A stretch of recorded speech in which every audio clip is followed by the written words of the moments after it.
Okay, so first of all, a big fat spoiler alert to anyone who watches Game of Thrones or reads the books, A Song of Ice and Fire.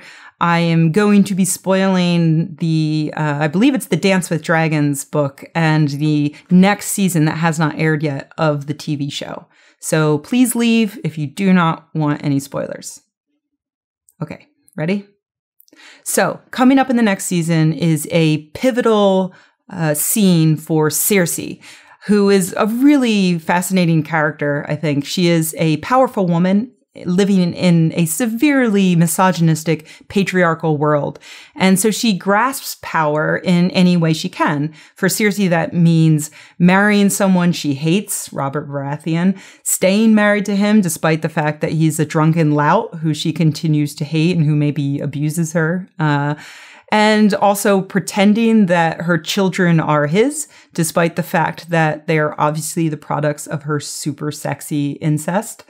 And now, in the show's timeline, it means engaging in a sort of mini war with a potential rival, who is Queen Margaery, who's younger, maybe a bit prettier, and possibly better positioned than Cersei to grab her power.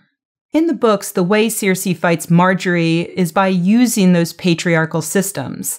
She empowers the church and then forms a grand conspiracy in which she essentially frames Margaery for having sex outside of marriage. And seeing as Margaery was at first married to King Joffrey for a minute and then engaged to Tommen, this is considered treason and Margaery's life is in danger. Now, never mind the fact that the previous kings, including both Joffrey and Robert, were renowned for having sex with whoever or whatever, whenever they wanted. The rules in this world are very, very different for women.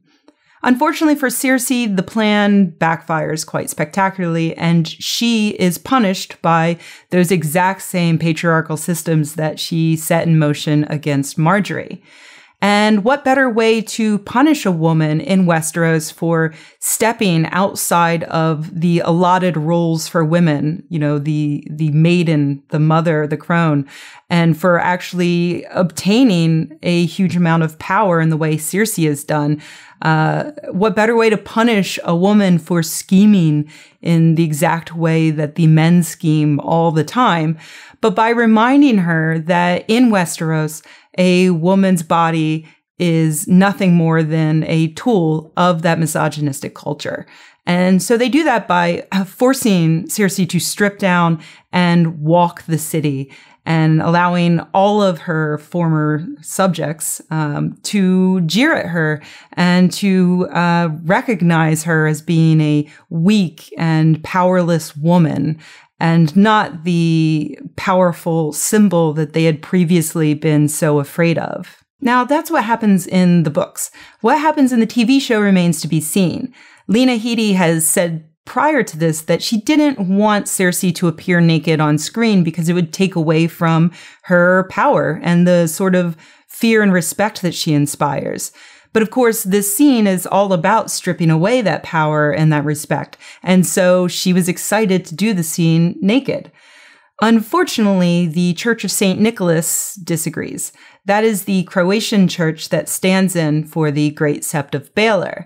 And according to TMZ, the Church of St. Nicholas pretty much runs the tiny town where it's located and has convinced the local authorities to deny the production crew the permits they need to film the scene. In other words, a church is using moral outrage over a woman's sexuality in order to stop the filming of a scene illustrating the horrors of a church using moral outrage over a woman's sexuality to punish a woman. And for that, we will all be punished.